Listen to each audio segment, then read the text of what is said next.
সিরাজদিখান উপজেলা জেলা আওয়ামী লীগের মুক্তিযোদ্ধা বিষয়ক সম্পাদক হিসেবে আছি, পরিবহনের সভাপতি হিসেবে আমি আছি।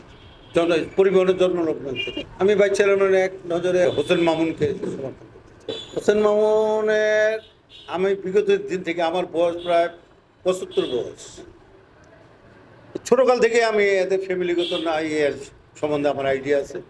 তারা একটা ভদ্র নর্ম ইয়ের ফ্যামিলির লোক এবং সুশিক্ষিত লোক, এবং এই ছেলেটা অত্যন্ত সুশিক্ষিত এবং শান্ত মনের লোক এবং খুবই আন্তরিকতার লোক। তাকে আমি আজ থেকে 10 বছর আগে থেকে তার সাথে আমি ব্যবসা বাণিজ্য করতেছি। তারে আমি ব্যক্তিগতভাবে চিনি। অহংকার তো নাই, বরঞ্চ লোভ লালসা নাই।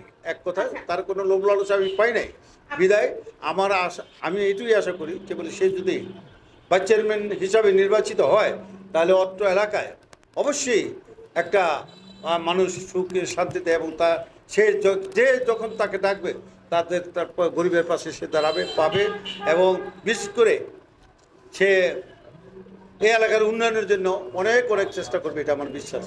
আমার আত্মবিশ্বাস নিয়ে বলতেছি, মামুন সাহেব যদি আমাদের ভাইস চেয়ারম্যান হিসাবে আমরা সত্যিকার অর্থে পাই, তাহলে সিরাজদিখানে মানে আমাদের এই সিরাজদিখান থানায় যে উন্নয়ন কাজগুলি বাকি আছে সমস্ত কাজগুলি মামুন অবশ্যই করবে।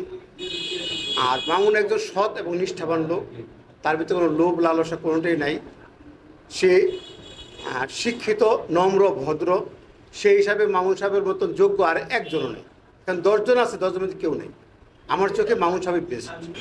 আমাদের সিরাজদিখানে ভাইস চেয়ারম্যান হিসেবে সবচাইতে যোগ্য, শিক্ষিত, সৎ, নিষ্ঠাবান আর ইয়াং বলা চলে, খুব ইয়াং। আর আমরা মামুন ভাইকে সাপোর্ট দিচ্ছি, আর মামুন ভাইয়ের জন্য ভোট চাই। বৈদ্যুতিক বাল্ব মার্কায় মামুন ভাইকে সবাই ভোট দিবেন। আমি বীর মুক্তিযোদ্ধা AKM শামসুদ্দিন আহমেদ খায়ের।